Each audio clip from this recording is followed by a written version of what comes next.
ხوარ გავჩერდი თქო. Ცუდა დავარ. Вообще სად ვართ? ესი არ გამწარებულო რარასდროს.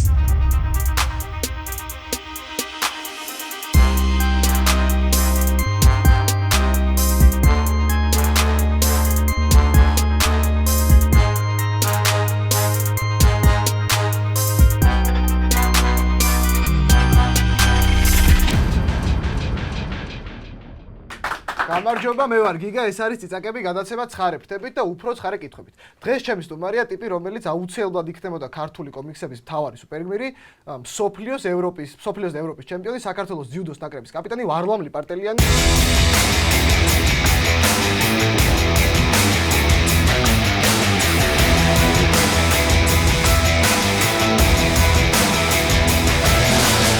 როგორ განდებით, ბატონო? მოგესალმებით კარგად. ჯერჯერობით კარგად და ვნახოთ. გადაცემის დასრულების დროს როგორ ვიგრძნობ. 10 ცხარე ფრთა გვაქვს. მე ფრთა მაქვს შენ ფალაფილი, 10 ცხარე соуსი და 10 თერმა საჭუჭუკოთ. დავიწყოთ, ხო? დავიწყოთ. პირველი არის ტყემლიანი.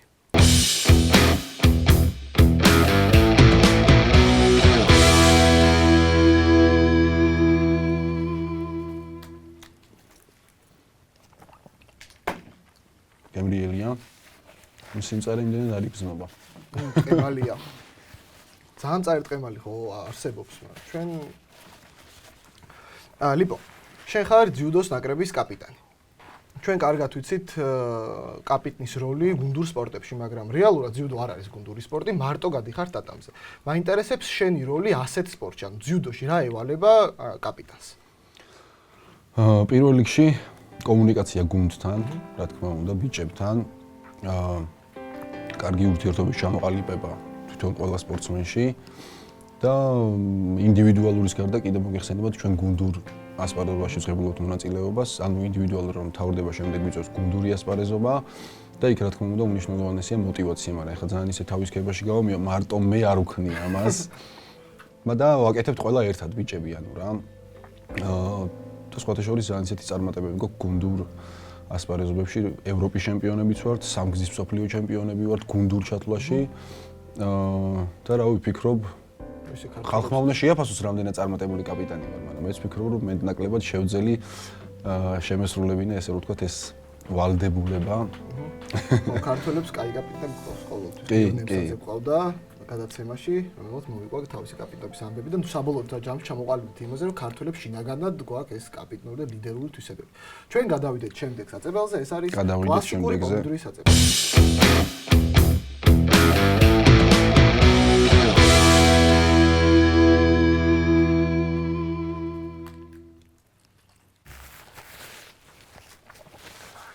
ლიპო, ცნობილი ამბავია, რომ შენ მოიმატე და გადახვედი 90-დან 100 კილოში. ყველა ვინც შეხედულია ამ სპორტში, იცის თუ რამხელა ტანჯვაა წონის დაფიქსირება და ზოგადად წონის ცვალებადობა. მე მაინტერესებს რამ გადაგაწყვეტინა ეს და მინდა გაიხსენო ყველაზე რთული მომენტი ამ პროცესში, რასაც ქვია წონის ცვლა.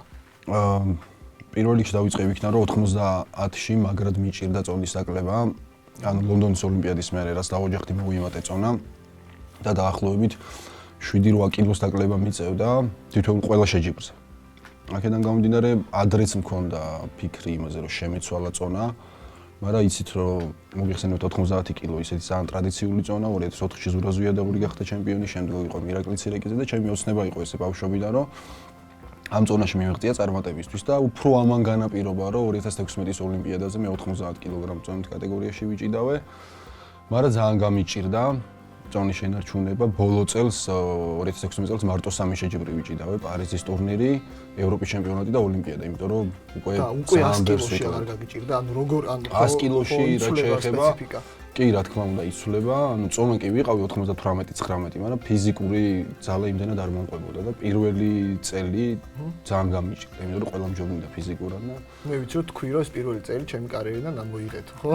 კი, მაგრამ ჩემ დასაბედნიეროდ მსოფლიო ჩემპიონატზე ვერცხლი ავიღე, მე კიდე შედეგი გავაკეთე და ანუ დღეს უკვე რეიტინგის პირველი ნომერი ვარ 100 კილოგრამ წონით კატეგორიაში.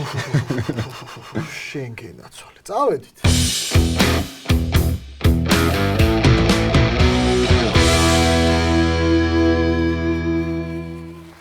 ხო შეიძლება ერთი ჩავკუჩო და გადავალოთ, მაგრამ ვერ ველევი. ისეთი გებრიელი. ლიპო, უამრავი ბრძოლა გაქვს. საერთოდ ეს გენეტიკური არის. მწარეს როჭამ აი ცხვირზე აქვს ხოლმე ესე ოფლიანდებით. გენეტიკას დავა. ჩემ ბავშვებსაც გამოყვა. ცხარის როჭა. კი. სპორტსმენებად რო გაიზრდებიან, მე მოვიყვანოთ აქ. ჩემი შვილი იქნება წამყვანით.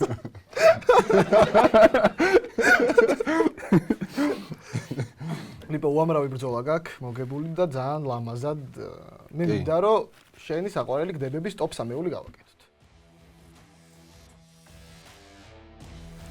რავი, ბევრი არის ჩემ კარიერაში, რავი, შეიძლება ძალიან ბევრი იპონი მაქვს გაკეთებული, მაგრამ აღნიშნავდი 2013 წელს მსოფლიო ჩემპიონატზე, როდესაც დავამარცხე რუსი სპორტსმენი.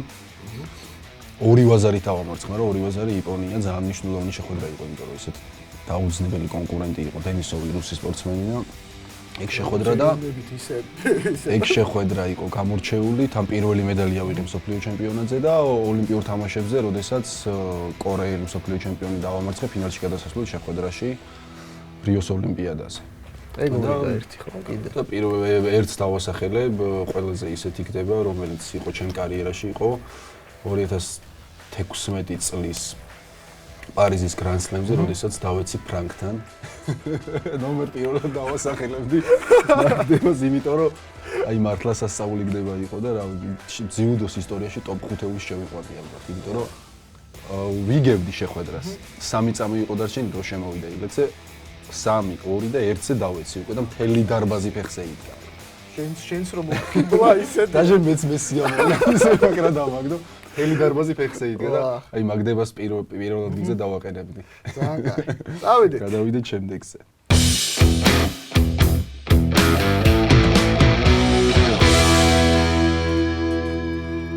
ჯერჯერობით უძლევდა ნახოთ. ლიპო, ოჯახი ყველა ადამიანში ასრულებს გარდამტეხ როლს. მაინტერესებს როგორი სპორტსმენი იყავი დაოჯახებამდე და როგორი ხარ დაოჯახების შემდეგ. რა თქმა უნდა, დიდი როლი ითამაშა ჩემთანაც. პირველ რიგში პასუხისგებლობა გამიშთა უფრო დიდი, იმიტომ რომ შევქმენი ოჯახი და ბევრი რამე უკვე ჩემზე იყო დამოკიდებული. აქედან გამომდინარე, უფრო მეტად პროფესიულად მივდექი ამ სპორტის სახეობას, იმიტომ რომ ჩემს უკან ოჯახი იდგა. ну, რა თქმა უნდა, მშობლებთან როცა ვცხოვრობდი, ძალიან მნიშვნელოვნად უდგებოდი, მაგრამ უფრო მეტი პასუხისგებლობა გამიშთა იქიდან გამომდინარე, რომ ანუ ცალკე ვცხოვრობდით ჩვენ და მე უნდა შემექნა, ანუ ესე რომ ვთქვათ, ყველაფერი. და ამიტომ ძალიან დამეხმარა, ну, ჩემო მეგობრებმაც რა თქმა უნდა დიდი როლი ითამაშა. კი, რა თქმა უნდა. მაგრამ უპირველეს ყოვლისა, რა თქმა უნდა, მშობლების დამსახურებაა, რომ აქამდე მოვედი. დიდი როლი შენ წონის მომატებაში ითამაშა, როგორც ვიცი. კი, მაგრამ რა თქმა უნდა, ყოველთვის ხელს მიწყობდა და ეს უგვერდში მედგა. თან 3 შვილი ყავს მოგეხსენებათ, მე ძირითადად შეკრებებზე ვარ სულ და ძალიან დიდ როლს თამაშობს იმაში, რომ მე დღეს ამ დონეზე ვარ, იმიტომ რომ როდესაც ოჯახიდან მიდიხარ, მნიშვნელოვანია იქ, რომ ყველაფერი წესრიგში იყოს, ბავშვებს ყურადღება ჭირდებათ ისიც და ამაზე ნერვიულობა საერთოდ არ მიწევს, იმიტომ რომ მაქვს მისი იმედი. ძალიან კაი. წავედით. გადავედით შემდეგზე. კიმჩინიცა.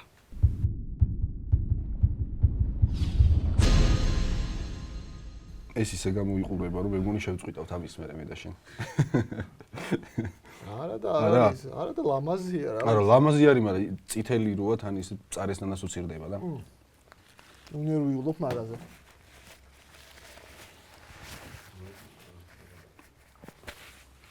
ცეცხლებს აფრქვევს. ლიბო, ინტერნეტში ჩავყვინთე. ნუ რაღაცა ამბები ამენახა შენზე და რაღაც ფოტოები მოვიძიე. გაჩვენე ფოტოებს და შენ მომიყევი ამ ფოტოების შესახებ. აქ რა ხდება? აქ ხდება თბილისის ტურნირი 2016 წელი, როდესაც დავამარცხდი ბეკა ღვინიაშვილთან ტურნირის ფინალში. და ორიო ბედნიერები ვართ. შენ ხარ ბედნიერი რომ უნდა მოგიდე. ახალგაზრდა ბიჭმა რა თქმა უნდა და ხო. ეს მე და ლაშა კი სპორტი მშვიდობისთვის და ანუ სპორტ შეუძლია, კი სპორტ შეუძლია მსოფლიოში დაამყაროს ესე რომ ვთქვათ მშვიდობა და ამის ნიშანია სწორედ ეს თეთრი ბარათი, თეთრი ფერი მშვიდობის ფერია და MMA-ის განსაკუთრებით შეუძლია მშვიდობის. თეთრ პირსახელს ხო ვაგდები? გააშვებო და სადა ხართ აქ? ეს პარიზში, საფრანგეთში ვართ. კრიოთერაპიის ის ჩავიტარეთ ესე ვთქვათ კურსი. აწერია უკან მგონი 113 -113 გრადუსი არის და კიდევ გავიყინეთ 4-ვე გამოვედით. არა ეს შესulis წინ არის და გამოსულები ძალიან გაწითლებულები ვიყავ. ცოტა გაყინულები. ერთად ესე ვერ დავიჭერდით ხელებს. რას გვანიშნავ? ეს არის 2016 წლის ევროპის ჩემპიონატის ფინალი, 3 ბუდიშერტი წამი. მესამე ოქრო ევროპის ჩემპიონატზე და საერთო ჯამში მერვე მედალი. ვაჰ, ზედიზედ. მოსავალს ამბავია უბრალოდ დიდი ხნის წინ. ეს ხო ჩვენი სოციალურების რუბრიკა. ევა.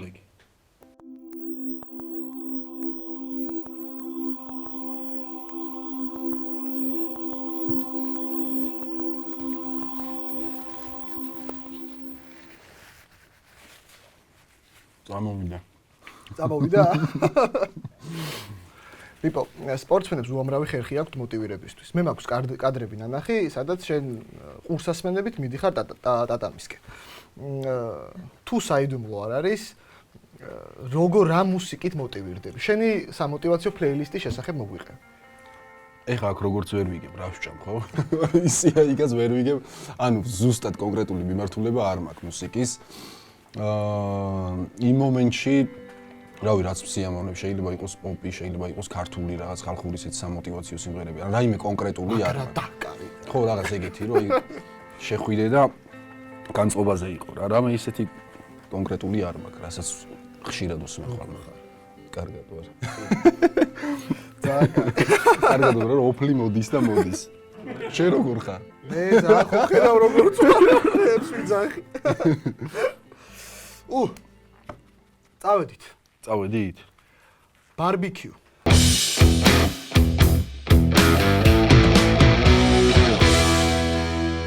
ხوار გავჩერდით. არა, წავედით გაურისკავე ხა, არ დავნებდები ჯერ. სანამ შემიძლია და რო გადავარდები, მე ხომ მიხვდებით, რომ შემიძლია.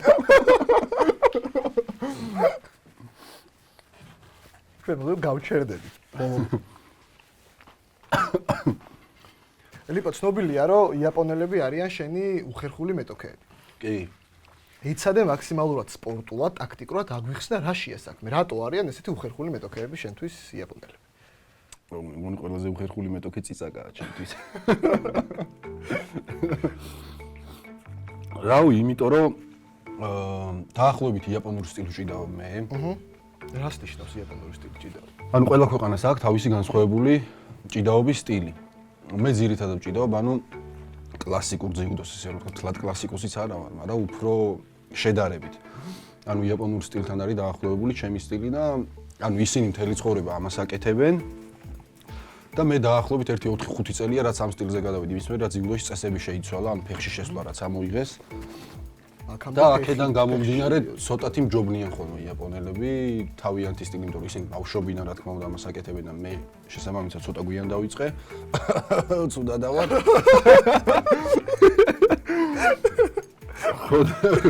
ხო და ასე რომ კარგი ფიქრია შენ სტილის შეცვლა, რომ აი კონკრეტულად იაპონელებს არა, ეხლა კი ძალიან ბევრს მუშაობ მაგაზე, რომ ქართული ჭიდაობა უფრო მოვახვიო თავზე, ანუ კონკრეტულად იაპონელებს და შეიძლება წიწაკაც დამჭირდეს იქ რო წავიდე, უფრო გაცხარებული შევიდე. არ არის არანაირი პრობლემა და დაგვიძახე, დაგვირეკე. წავედით. ტროპიკული ცეცხლი. ძალიან ცუდადა ვარ.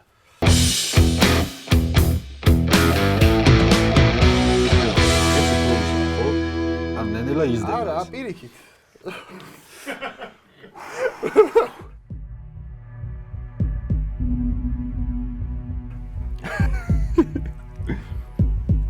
ნახევარი რო შევჭამარ შეიძლება.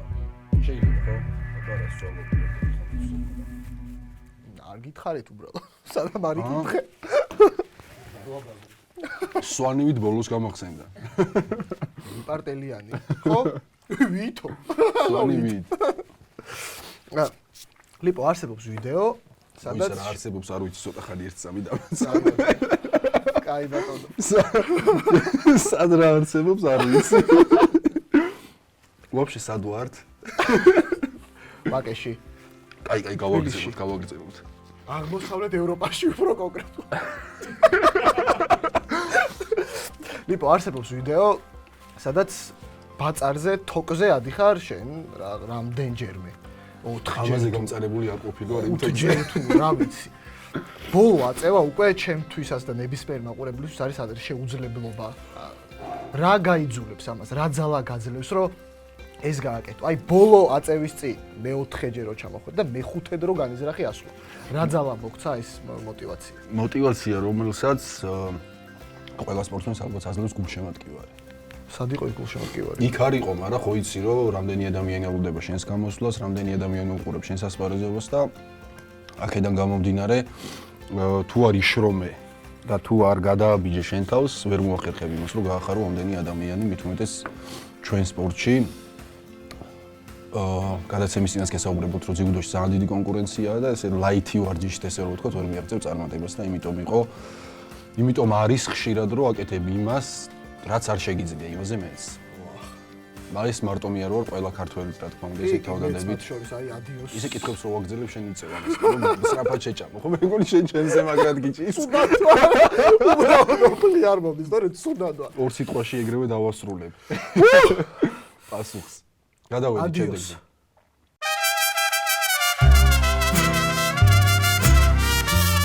ვიმშვიდობებით ესე იგი ერთმანეთს. აუ ეს აქამდე მსოდოდა ნახევარ შევჭამდი. გავიბრიდე, შემდეგი. ლიპო ყველამ კარგად იცი, შენი აურზაურით მოსული ამბები ფედერაციასთან დაპირისპირება. თუ გინდა ჩაურმავდეთ ამ ამბავს, უბრალოდ მე მაქვს ერთი კითხვა. რა ბრძოლად შენ დაიწყე? მოგებულია ის ბრძოლა თუ კიდე გრძელდება? იმაზე სიღრმეში ვერ შევალ, სადამდე ჩვენ ვიყავით შესული. აქედან გამომდინარე, რა ვიტყვი რომ არ ღირს ამაზე ლაპარაკი, იმიტომ რომ ღვთისწყალობით ყველაფერი კარგად დამთავრდა. შევრიგდით, გუნდი გაერთიანდა, რაც ყველაზე მთავარია. ბიჭებს ერთმანეთთან ძალიან კარგი დამოკიდებულება გვაქვს, დანარჩენს გვიჩვენებს დრო. ყველაფერი რაც მთავარია, ხო? კი, რა თქმა უნდა, გაერთიანებულია. გუნდი ვარჯიშობთ, ვემზადებით, მხოლოდ აქცენტია შეჯიბრებებზე, არის მსოფლიო ჩემპიონატი, ახლა ევროპის თამაშები ჯერ, შემდეგ მსოფლიო და ოლიმპიური თამაშები. სხვა ფიქრი ესე რომ ვთქვათ არ არის. წარმატებები ნაკრებს და ჩვენც წარმატებები. მეგრელი ასასი.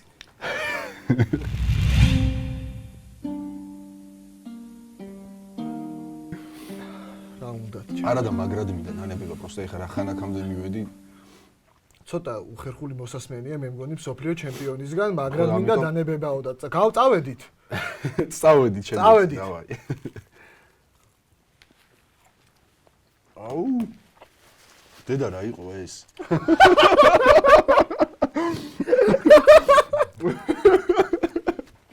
მე მაგასაც ვერ ვამბობ. ვაი. აუ. ნათქვამია. აი, მაგარია. ნათქვამია. აქენ სირბილი ჩავალს ახლამდე. მანქანა მე. და პირს გავაღებ.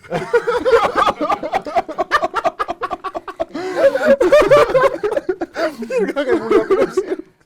აი, მაგანიდან გადავყოთ თავზე. ვაიმე. ეს რა მიქენით? ბიჭო, თან არის ნენელა მოდის და მე რე სუგაგიჟებს. თავარი მუღამი ეგ არის. ბოლო კითხვა ლიპო. ნათქვამია, რაც არ კლავს გვაძლიერებს. კი, ნამდვილად. შენ წააგე რიოს ოლიმპიადის ფინალი. მაგრამ საბოლოო ჯამში ამან კარგად იმოქმედა შენზე და შენ ხარ დღეს ძიუდოს რეიტინგის პირველი ნომერი ძიუდოისტი.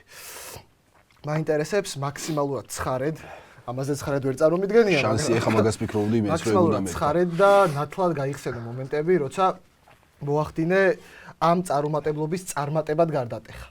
გაიხსენე ის დრო და მოუყევი წიწაკების მაყურებელს ლიპოს წარმატების თავარი ამბები. ისე ყველაზე მეტად მიჭირს მაგ მომენტის გახსენება, გამომდინარე იქიდან რომ ძალიან ძნელია, როდესაც რაღაცისთვის ამდენი წელი წვალობ, შრომობ, მიდიხარ იქამდე და ამ მიზნისთვის ერთი ნაბიჯი გაკლდება. აი ეს ყველაფერი განვიცადე იქ, კვარცხლბეკზე, როდესაც ავედი და გამოაცხადე შემიგვარი და სწორედ იმან გამოიწვია ის ემოცია, რაც ყველა ქართველმა დაინახა და ერთადერთი რაზეც ვწყდებოდა გული იყო ის, რომ ვერ შევძელი იმ მომენტში გამختارიყავი ოლიმპიური ჩემპიონი და ჩვენი ქვეყნის ჰიმნი დაკრული იყო რიოში. ეს იყო ყველაზე დიდი ტკივილი ჩემთვის. არა ის რომ მე გინდა თუ არა ოლიმპიური ჩემპიონი უნდა გამხდარიყავი, მაგრამ გვაქვს კიდევ შანსი და ტოკიოში შევეცდები რომ ერთი ნაბიჯით მაღლა. წარმატებად როგორ გადააქცი ეს წარმატებობა? ის რომ მქონდა სურვილი რომ გამეგრძელებინა და მივსულიყავი შემდეგ ოლიმპიადამდე და რა ღვთისყალობით იმედია მივალ და შევძლებ რომ გავაჟღეროთ ქართული ჰიმნი თუ გადავრჩი იყო ამ გადაცემის მერე.